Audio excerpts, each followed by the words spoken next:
Bu bolsa dostlar, odatdagi sharsimon donchilik tash meteorit. Donchilik tash meteoritninki L-sen L3 tipi tebe. Sharsimon donchisi cho'ngroq tipi tebe.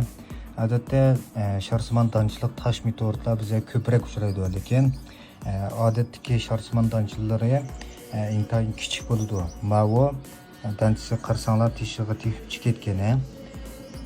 Mana shu jumlaq to'g'allari shu sharsimon donchisi hisoblanadi.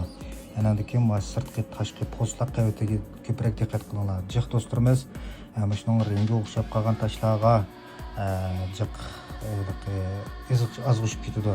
Qaranglar.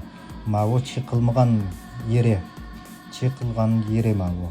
Chiqilgan yer bilan chiqilmagan yerninki postlar qaviti o'xshashmaydi. Ikkinchi qatim portilgan vaqtida tushgan posti nepizrak holatda. Mavo aslida ba posti.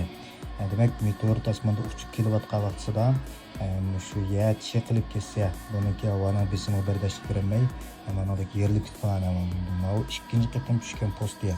Bunaqa nepiz holatda. Buning ichini kessak postlar tushmagan holati boshqacha bo'ladi. Shu holatlarga diqqat qilinglar. Mavo sharsimon donchilikning L3 tipiga, ya'ni sharsimon donchisi bizga cho'ng odatdagilardan cho'ngroq holatda chiqqan hisoblanadi. Meteorit havaskorlari yurak berib saqlab olib, meni qo'shmagan do'stlar qo'shib olgandan keyin qo'linglardagi tashlarni inkasroniq avatib qo'ysanglar bo'ladi do'stlar.